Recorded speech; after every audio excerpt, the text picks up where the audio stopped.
I have no greater joy than to hear that my children walk in truth. So, ang verse po na ito nagpapakita that the greater joy, we say greater joy here, it doesn't mean that there's parang kulang, no? Kasi may great, greater, and greatest. So when John is saying greater joy, he's referring to his joy, no, that's so great, no? Ano pong nagkukos ng kanyang joy dito, that to hear, na marinig o makita, my experience that my children walk in truth. So, ang title po natin dito, from that verse, no, we will consider the Father's greater joy. No, ang ang malaking kaligayahan ng isang tatay. No, pag sinabi natin na tatay, of course, siyempre may anak, pero kahit wala kang anak, kung ikaw ay may mga tinitaker na mga bata, no, you can be considered as father. As well as sa mga nanay, no, even wala kang anak, pero may pinapalaki ka, may sinusuportahan ka, no, you can be considered as mother. No, the same principle. And also, the father's responsibility and duties, hindi lang po yan minsan, o hindi lang yan makikita sa mga biological father, but also it can be applied to those people who are taking care of people. For example, even sa amin ng mga pastors and workers who are leading a church, we are considered as father as well. No, kasi yun po ang principle ng Bible. No, if you are a Christian and you have someone that you're taking care of, no, you are considered a father or mother or parent. No, especially in the case of spiritual life, that's what we call discipleship. So, in this context, no, sabi ko kanina, even though John, wala po siyang record na may anak, pero makikita po natin sa mga statement ni John that he considered himself, no, as a father. And as a father, spiritually speaking, in his case, no, hindi lang po yan para lang sa spiritual ang mga makikita natin sa mga sinasabi ni John dito, but also it is applicable to physical or biological fathers. Na tayo po na mga parents, no, we need to learn this principle na magamit po natin sa buhay po natin bilang mga Christian parents. So yan po ang ipaponder po natin sa oras na ito. So ang question po natin dyan in our outline that you can see, what are the things that the Father rejoices for His children? Ano ba yung mga bagay na nagpapasaya, no, sa tatay, sa parents, sa kanyang mga anak? No, ano pa in relation to what John says here, no, in verse 4. So in we can see there in number 1, no, I will let you fill out the blank there. Number 1, we can see the principle is his children are prospering physically. Isa po 'yon sa mga, no, isa sa mga nagbibigay ng kaligayahan, no, sa isang tatay, no, na responsable, no, na sa kanyang mga anak. And that's what also in John's statement here. And let's go back to verse 1. No, if you have your Bibles with you, you can read with me, no, or maybe follow along. Sabi dito sa verse 1, the elder unto the well-beloved Gaius, whom I love in the truth. So in this verse, we can see that John, no, was writing to Gaius. And this Gaius, no, is a guy, during the time, ang name na Gaius, no, it's very common name. And ang Gaius po sa Bible, especially in the New Testament, marami po doon.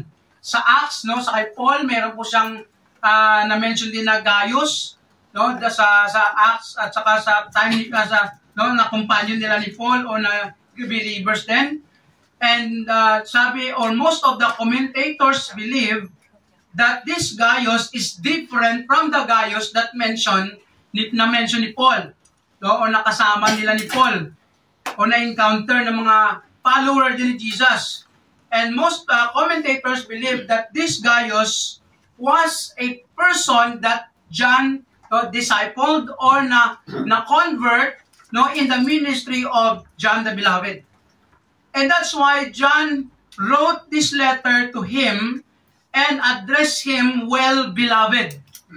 No? Mahal na mahal ni John itong si Gaius. Sabi niya, whom I love in the truth. No, given the fact as a father, no, sa kay Gaius, no, si John, he considered himself as a father, na pinapakita niya dito na mahal niya si Gaius. No, as a father, and Gaius, he considered as a child. And then verse 2, sabi diyan, Beloved, I wish above all things that thou mayest prosper and be in health. No, that's the key words that we need to remember. Even as thy soul prospereth. So ano pong sabi dito ni John? I wish, no, ang word na wish po dito, it doesn't mean like the wish that we are stating sometimes. I wish. Parang ano mo lang, no, hinahangad or wish mo lang. No, that is is very light meaning. Because isa po sa mga meaning nito is like prayer.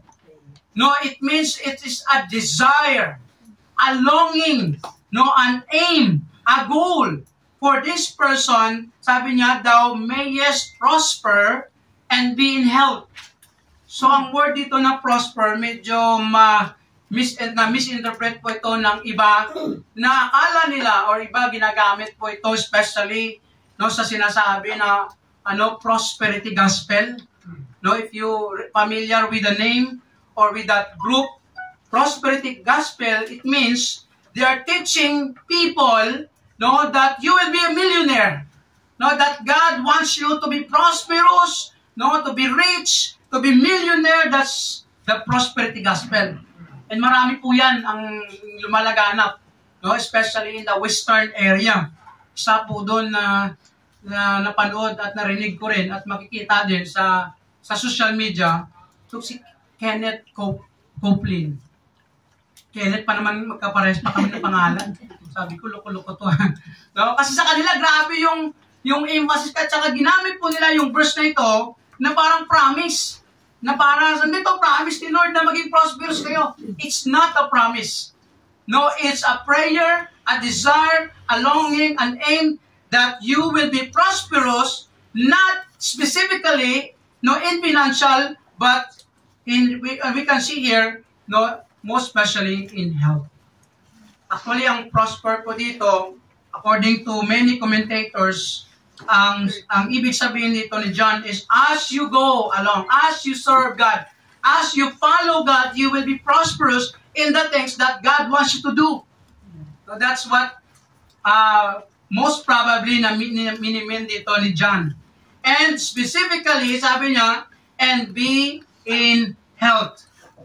Hindi man ibig sabihin dito that John, Gaius, was an illness or was in the ill condition. Wala pong sinabi yan kasi it's a very common desire and longing or in the greeting especially that you will be in a good health. But also, it's not only a greeting, but it is a desire for Gaius that he will be in a good health. Hindi rin natin alam kung gaano ng edad ni Gaius dito, but we can know or we can see in John's case that he was in his 90 when he was writing this letter. Sabi pa nga ng mga commentators, mga preachers, sa mga studies, that this letter, the 3rd John, is the last book or letter that John wrote. After Revelation. Sa Bible, ang Revelation, ang last, di ba? Si John din ang sumulat ng Revelation. But most of the studies believe and understand that this letter is the last letter of John. And during that time, John was in his 90s. Matanda na. Nagsulat pa. Actually, kung na-attend ka sa prayer meeting dito, na-mention din ni Pastor Jeff na yung na si John, no, kahit gaano na siya, kahit matanda na siya, no, he keeps on doing, following, no, God in his life by writing the letters of John. 1st, 2nd, and 3rd John. Kaya isa sa mga, no, hindi ko makalimutan, no, na implication din in regard to that. Na pwede din natin i-mention kasi most of us are not in the prayer meeting.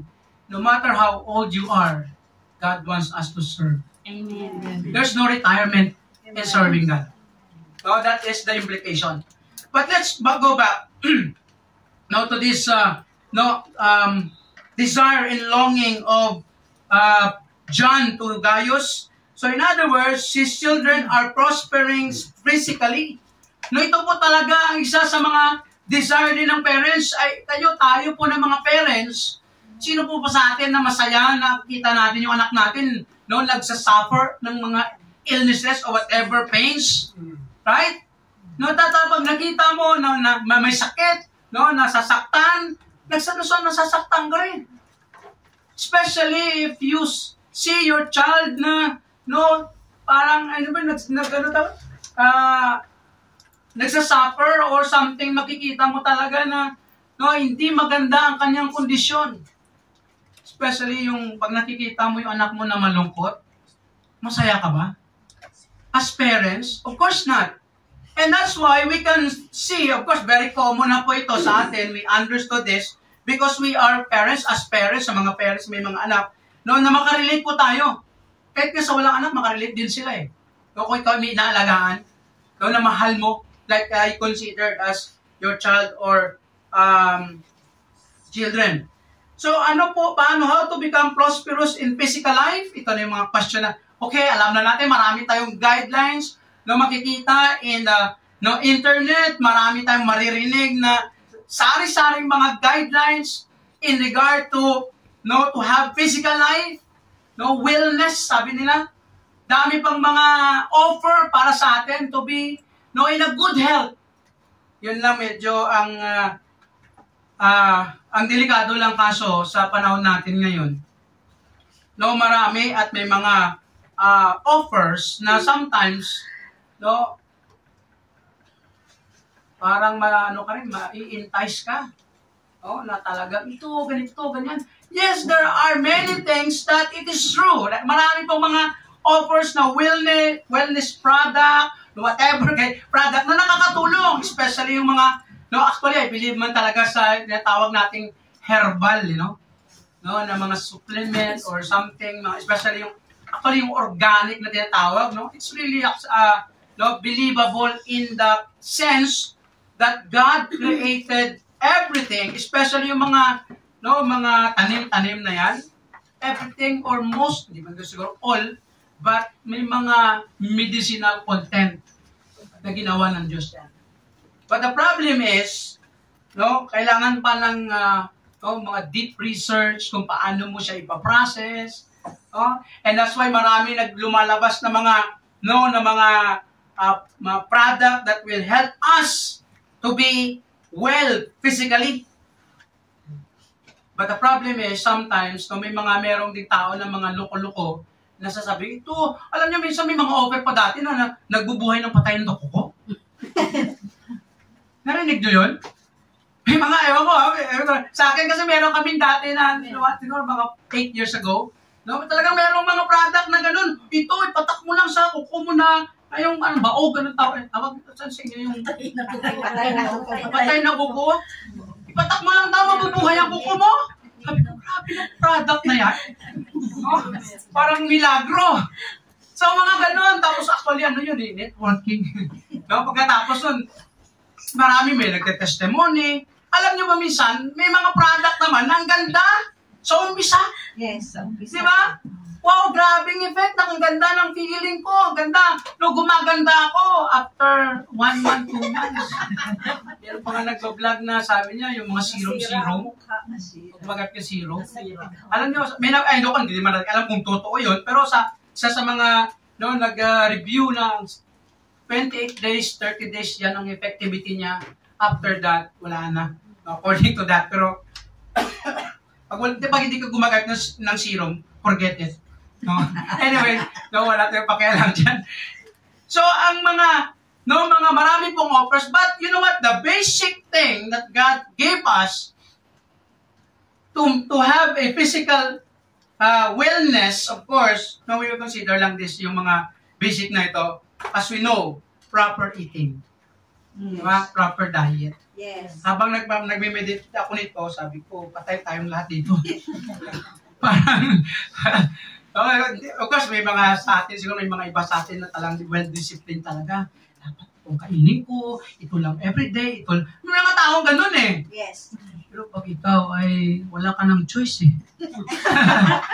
Ano lang meron dyan, di ba? Oh, especially pag may maraming nag-offer, Pastor, ito. Sige, kainin ko na kasi in-offer eh. Di ba, iya ka naman, hindi mo kainin.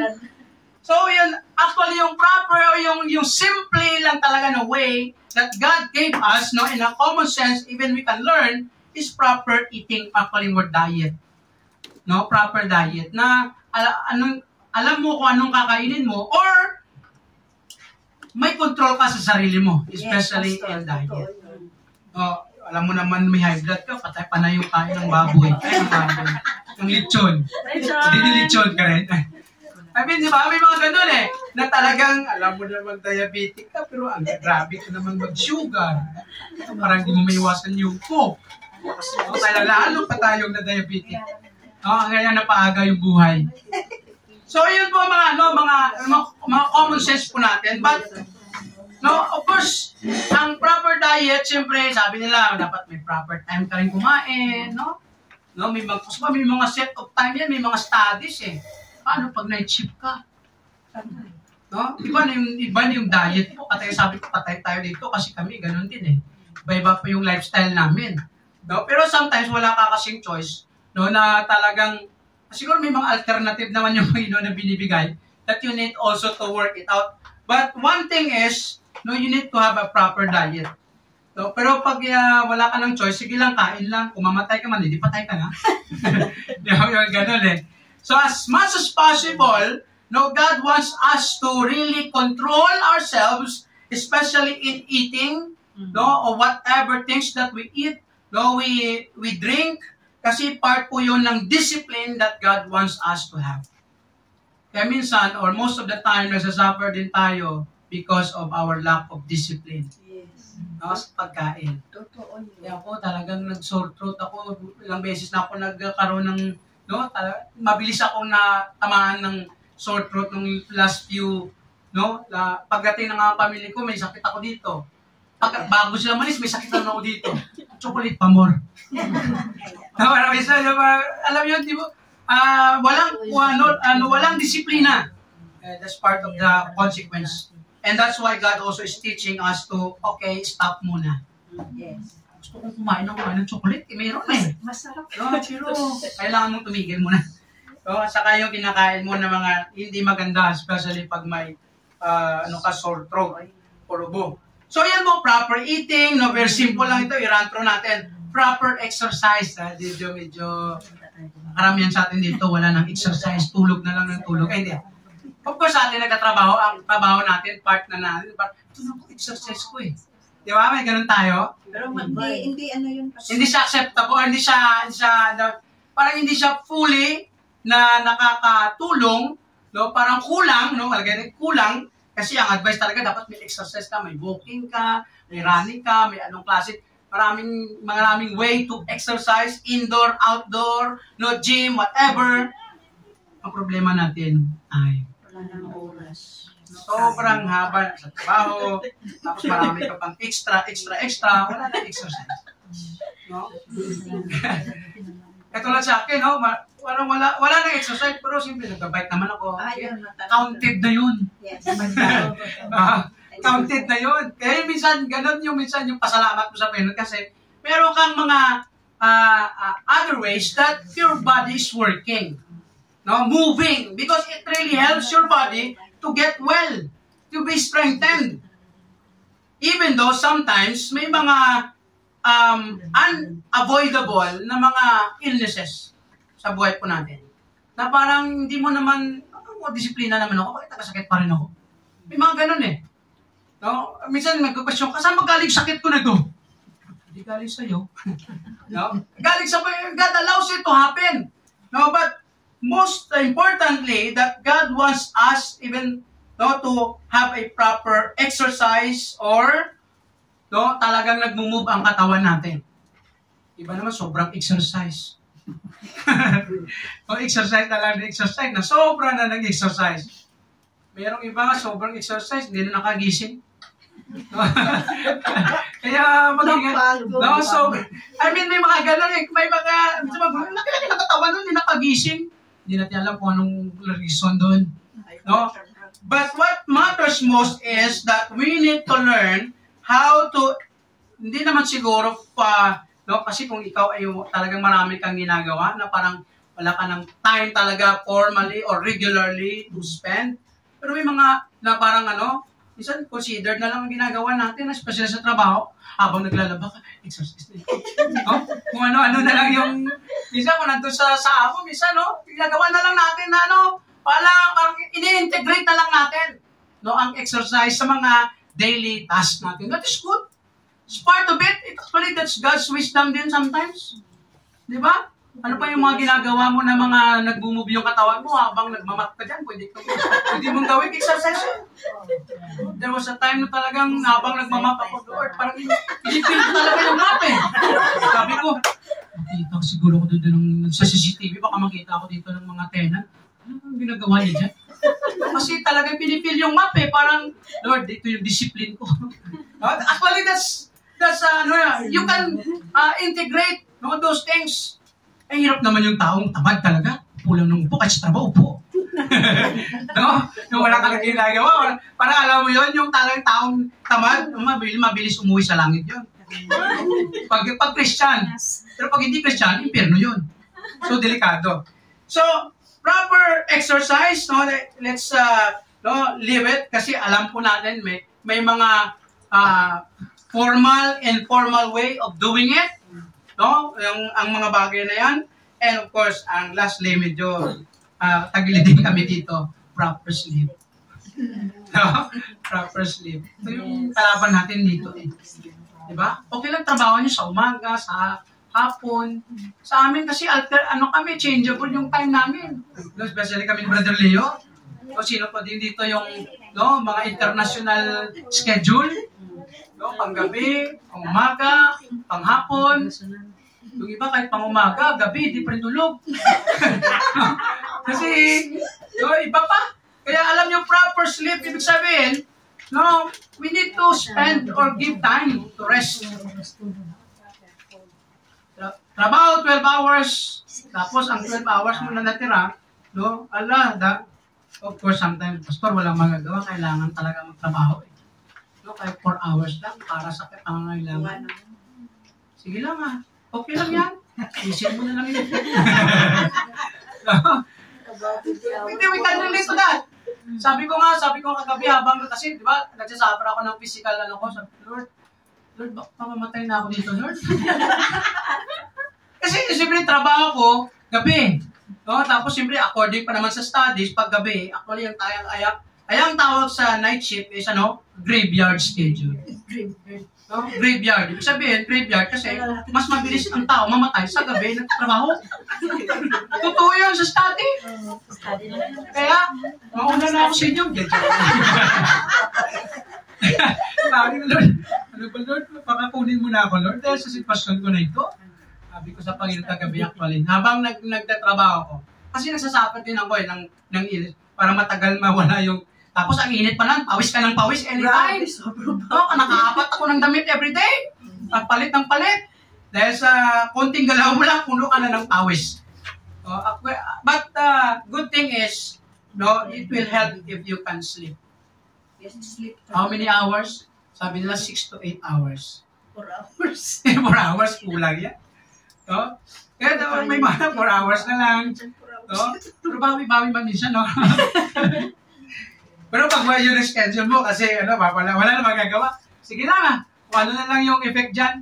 Pero kung nandyan ka lang naman sa proper time, make it. Don't waste it.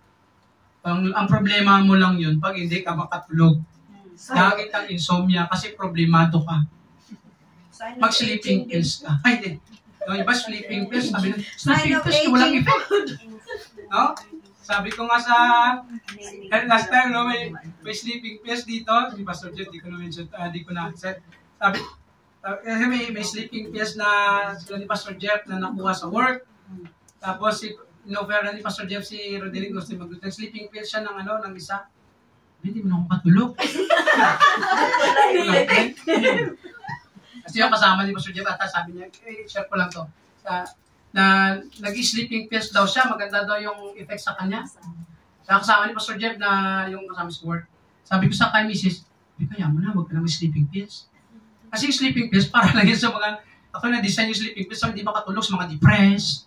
Yung ganun din. Kapag wala kang depression, wag ka na sleeping pills, baka malalo ka ma-depress din. Joke. Di ko alam kung paano yung mag-gano yan. So what matters most is that we give time to rest. Kaya ang Panginoon, binigyan niya talaga yung Sabbath day. No, not only to worship Him, but also to take rest. No, that's the design of God. And also there's, according to some implication, there's separation, there's night and day. No, night to work, day to work and night to rest. So sleeping time. We need to take sleep. Okay man sometimes, no, na katulad sa amin, kulang kami sa tulog, pero hopefully it's not always or every day. No, talagang once in a while meron kang sacrifice. Pero pag lagi ka ng patay tayo dyan. So let us work it out, no, and pray. So that's all for the physical, actually, no, na mga commonly we can understand. And finally, dalawa lang po points natin dito para mabilis. Take note of this in our note there at the back. Every responsible father aims that his children or family members are in good health. So as God the Father wants to His children, therefore Christians must learn and develop physical discipline. Yun dapat ang i-workout natin bilang mga Christian. Because as we follow it, no, we are obeying God.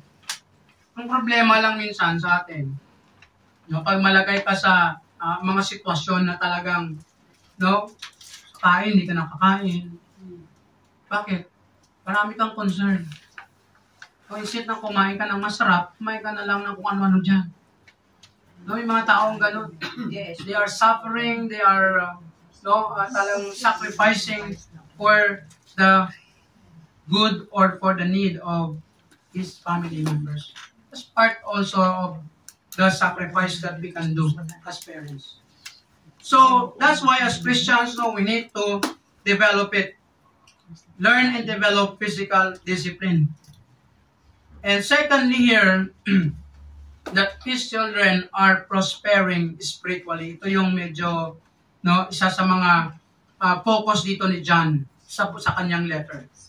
So, sabi dyan sa verse 3, I rejoiced greatly when the brethren came and testified of the truth that is in thee. Si Gaius po ito yung thee. Sinasabi ni John. Even as thou walkest in the truth. So when John says here that the truth walkest in the truth, the truth in this passage, of course in the Bible, we can see that the truth refers to Jesus. And the truth refers to the teaching of Jesus or the teaching of God. Now, the Bible speaks of the truth as Jesus Christ, John 14:6, sabi niya, I am the way, the truth, and the life. No man comes to the Father except through me or but by me. Si Jesus claims to be the truth. His word is the word of truth. Kaya po, pag sinabi dito na John that you are in the truth, you are living in the truth, you are walking the truth, that means that Gaius was prospering spiritually. Talagang nag-grow, nagpo-flourish, nagpo-produce ng magandang bunga sa kanyang spiritual life. Si Gaius, kaya sabi niya sa verse 3, I rejoice greatly. Kaya ito yung word natin din sa title natin, The Father's Greater Joy. Talaga si John was so grateful or so joyful when he heard the testimony. Kaya sabi na, when he when the brethren came and testified of the truth. That is indeed. Nung tinestify ng mga tao, ng mga brethren, ibig sabihin ni John, ito yung mga Christian missionaries, Christian workers that na-encounter ni John, na na-experience nila ang buhay with Gaius. Na nagtetestify sa kay John na ito si Gaius, ito yung ginagawa niya, ito yung buhay niya. In other words, Gaius was so prosperous in his spiritual life. And that's why John was so, so joyful to hear that. Kaya sabi sa verse 5, Beloved, thou doest faithfully whatsoever thou doest to the brethren and to the strangers. Ano pong ginagawa dito ni Gaius? So ang question po natin dyan, how to become prosperous in spiritual life? At paano tayo maging prosperous, mag-grow, mag-flourish, mag-improve sa spiritual life natin? Number one, we consider we need to learn the truth. Kailangan natin alamin, pag-aralan, kailangan natin marinig, ang katotohanan. Ano po yung truth dito? Jesus Christ, His teaching, the Word of God. Paano natin masasabi yan? Let's go back in verse 1. Sabi ni John dito, The elder unto the well-beloved Gaius, whom I love in the truth. Ano po ang connection dyan? Na learn. As I've said in our introduction kanina, that this Gaius was a man that was converted or reached out by John and discipled by John. Hindi man ito susulatan ni John kung hindi niya to kilala. Hindi niya to susulatan and address well-beloved na parang so close, mahal na mahal niya, kung hindi niya po ito naturuan o na-disciple. And that's what the principle there. That this Gaius was a man who was taught by John and trained by John. Kaya po we can learn the principle na tayo po maging prosperous, mag-prosper sa spiritual life natin if we learn the truth. Una, first and foremost, we need to know the truth. Amen. Sino yan? Jesus. Because without Jesus, ang buhay ng tao ay patay. Di ba? What does the Bible says? Romans 3:23. For all, ano yan? For all have sinned and fall short by the glory of God. Lahat po tayo ay nagkasala, o ang tao nagkasala at nahulog o nawala sa glory ng Diyos. Romans 3:23. Tama po ba? So anong isa? Romans 6:23. Ito po yung isa sa maano po natin. For the wages of sin is death, but the gift of God is eternal life through Jesus Christ our Lord. And Jesus Christ is the truth, and He is the gift of God, an eternal life through Him. Yan po ang binibigay ng Diyos. Kaya ang lahat ng tao, or ang bayad ng kasalanan, sabi dito, is death. Ang death po dyan is not physical death, but spiritual death. In other words, ang basic meaning ng death is separation. Kaya ang death in the Bible is not only physical, pag sinabi mong death, separation, kaya ang tao patay, kasi wala na yung kaluluwa dyan. Diba? Tama? Physical death tawag doon. And ang spiritual death, buhay ka man, pero dahil sa kasalanan natin, nahiwalay sa Diyos, yan ang spiritual death. Yan ang bayad ng kasalanan. Kaya po, pag wala si Jesus sa tao, patay ang tao na yan, spiritually speaking, hiwalay siya sa Diyos. And that is why, wala pong spiritual life in that man. Especially, everlasting life. That's na sinasabi sa Bible. And that's why you need to learn the truth, to know the truth, that Jesus. So, paano mangyayari yun? Sabi ni Jesus Christ, I am the way, the truth, and the life. No man comes to the Father except through me or but by me. Walang may makapunta sa Ama, sa langit, sa Diyos, kung hindi dadaan sa akin. Paano dadaan kay Jesus? John 3:16. For God so loved the world that He gave His only begotten Son, Jesus Christ, that whosoever believeth on Him. Ang kaparaanan para tayo ay pumunta sa Diyos, sa Ama, sa langit, magkaroon ng everlasting life is by faith alone. Whosoever believeth. And whosoever, it means kung sino lang. Hindi po yan kung sino man. Or I mean, kung lahat na, hindi. Kung sino lang. That's a condition. Maligtas ang tao, magkaroon ng everlasting life, magkaroon ng relationship sa Diyos, if he will make a choice, a decision to come to the Lord Jesus Christ, repenting of his sins, surrendering his life to Jesus, accepting Him as his Lord and Savior. Amen. That's the starting point of everlasting life. Amen. And that's the gift, according to Romans 6:23. Kaya po, that's the beginning. Learn the truth, know the truth, that is Jesus. And His Word. And that's why si Gaius ganun din. And second thing there, no, paano tayo maging prosperous in Christian life? Take note in verses 3 and 5. Ano sabi ni John? Ang 4 na lang kasi nabasa natin yung 3 kanina. I have no greater joy than to hear that my children, take note si John, di ba, is writing to Gaius, a person, a single man. May asawa siguro yun. I mean, one man, but when he stated this, is referring to my children. Kaya si John, hindi man siya maybe tatay biologically, but he has a lot of children. He's referring to Christian na mga na-reach out niya maybe, na-disciple niya, na-encounter niya, naturuan niya. That's what he meant, my children. Sabi niya, verse 4, walk in the truth. Naglalakad, namumuhay, no, sa katotohanan.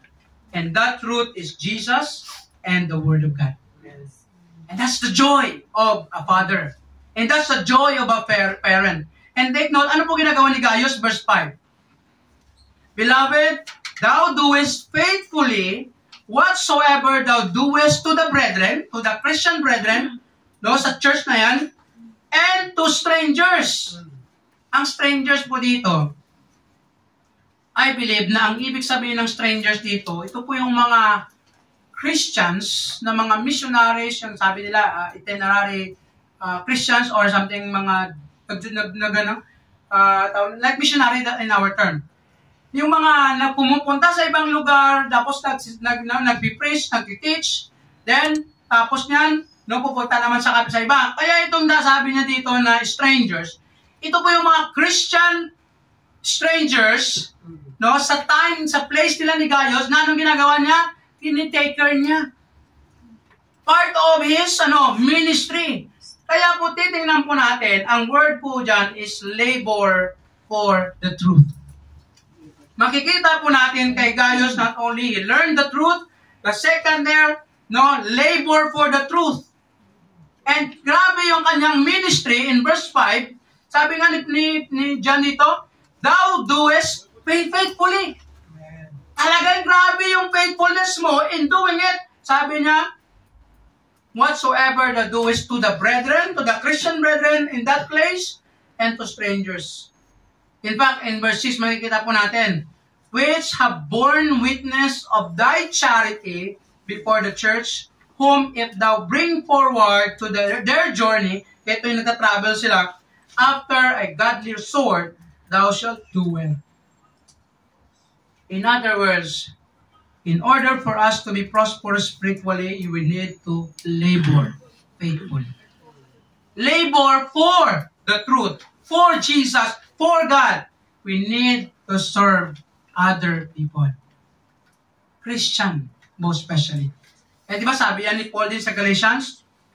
Sabi niya sa Galatians chapter 6, verse 10, I think. No, let's go in that verse if you have your Bibles with you. Galatians chapter 6, verse 10. Nag-struggle na yung parang sa ilong. Sabi dito sa verse 10. As we have therefore opportunity, let us do good unto all men. Lahat ng tao, especially unto them that are of the household of faith. Household of faith, it means to all Christians or to the church. Kaya tayo magiging, laborious or faithful in doing, serving other people. And that's what Gaius did. That's why he was so prosperous. He served faithfully to the people. Alam nyo, ang word po natin dito makikita kay Gaius, very hospitable.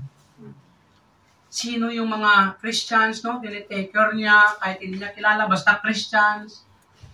Yung hirap lang ngayon, maraming claim na Christian, pero hindi pala Christian. Diba? Pero you know what? Even in the Bible, kahit nag-claim na Christian, di Christian, sige lang, be kind. Be kind. That's what God wants us to do. And finally, love the truth. Learn the truth, labor for the truth, and finally, love the truth.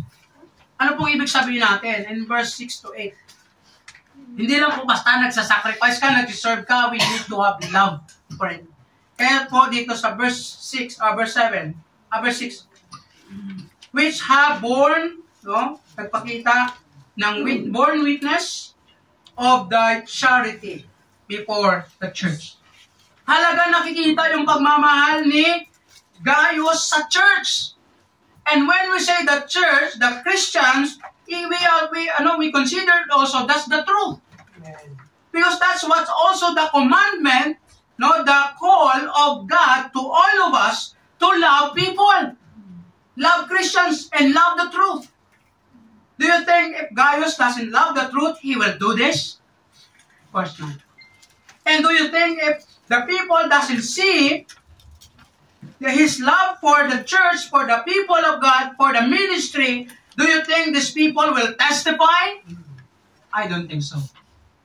And that's why sabi ni John, who born witness, who testified of thy charity. By the way, charity, that is love. In fact, that is what we call agape love. God's love. Nakikita sa buhay ni Gaius ang pagmamahal niya sa mga tao, sa church, even to the strangers. Yan ang sinabi ni John sa verse 5, to the brethren and to the strangers. Grabe ang pagmamahal niya. Kala nyo it's good din sometimes, or maybe, if we have an opportunity, to express or to take care of those people na hindi natin talaga kilala pa. Hindi natin kilala. It's good last time we have few guests or visitors na di ba natin kilala lang ng iba, pero hindi natin kilala. Pero we express our hospitality and Amen. Giving them opportunity to be with us, or we grab the opportunity to serve them by allowing them to even to stay in our church, especially pastors and workers, family members. Kaya, alam niyo, it's a blessing for the church that we love those people. Hindi man tayo parehas ng denominations or something, pero we believe that they are Christian as well. So we need to take care of them. Kasi yan po ang isa din sa expression ng ating pagmamahal sa mga fellow natin na mga Christians na hindi man natin fully kilala, at the same time, ang kanilang way of practices, pero they are Christians. So we need to express our love, and that's what Gaius was. That's why he was prosperous in his spiritual life, and even John commend, and confirmed and appreciate his faithfulness and his labor and love for the church and ministry. That's what he said, walk in the truth. That's how we walk in the truth, and that's how we prosper in the truth. Bilang mga Kristiyano, ito dapat ang bigyan natin pansin sa buhay as we go along in this life and ministry. So sabi sa verse 7, because that for His name's sake, take note His name's sake, sinong name mo yun? That's the name of Jesus. For His name's sake, they went forth, taking nothing of the Gentiles. Ano pong ibig sabihin nun? ito yung mga strangers, no, mga missionaries na pupunta doon, sabi nila, for His name's sake, for the name of Jesus, sabi dito, no, wala na silang hinihingi sa mga Gentiles, taking nothing of the Gentiles. Because, no, they were so, tawag nito, na-taker sila, na-experience nila yung pagmamahal doon, sabi dito, and sabi in verse 8, and finally, we therefore ought, take note of this, to receive such that we might be fellow helpers to the truth. Kaya sabi natin, no, we need to take care, be hospitable to those people who are really following Jesus. Christians. Kaya po it's really good for us as a church, no, that we welcome anyone, especially mga Christians din. Tapos even not Christians, we need to welcome also. Because that is our ministry as a Christian. I hope that these things will help us. And then, take note in our final note there. The real and great joy of a Christian father is to see his children worshiping the truth, Jesus, and walking in or with the truth. Namumuhay tayo, we are practicing, living the truth. And that's what God wants us. For the greater joy. For the great joy. Therefore, as Christian fathers or parents, we must do our responsibility to teach and train our children to learn and love the truth. And the truth, Jesus, and the Word of God. That is our greatest responsibility as Christian parents. Kaya alam niyo po, meron pong verse sa Bible, sa Old Testament, isa sa mga commandments ng Diyos, no, that the law should not depart in the, Joshua 1:8 yan, di ba? Joshua 1:8, i-quote natin yan, para ma-remind po tayo. And also that is a commandment of God in Deuteronomy, na gagawin ng mga Jews sa kanilang mga anak, na ituro habang kayo kumakain, no, nakahiga, naglalakad, anumang klaseng sitwasyon, occasion, you need to teach your children the Word of God. Because that will make them prosperous and successful. Joshua 1:8. That is our responsibility. Because when we do that, no, as Christian, our God is rejoicing. Amen. Of course, sabi ko kanina, most of us wala ng tatay. Pero maganda din tingnan, pag tayo may anak, na ginagawa natin ito para sa kanila. Na sila din, mag-grow, kilala nilang Panginoon at mag-grow in their Christian life. Because that is our joy sa buhay bilang Christian. Although nakalungkot lang din sa atin, some of us, or many of us, or na may mga anak na hindi pa Christian, yes, that's part. I mean, that's our struggle. No? Minsan, malalaki na, especially malalaki na. No? Wala na tayo parang, sa accountable or responsibility, parang hindi na tayo obliged dahil malaki na sila, no? They have their own choice. What we can do lang is to pray and just keep doing what God wants us to do as parents. Maybe later on, sooner or later, they will know Jesus through you and through other circumstances. And that's our thing that we need to do. And I hope and pray that as Christian parents, we will, it will stop or it will stick in our mind this responsibility. Let us pray.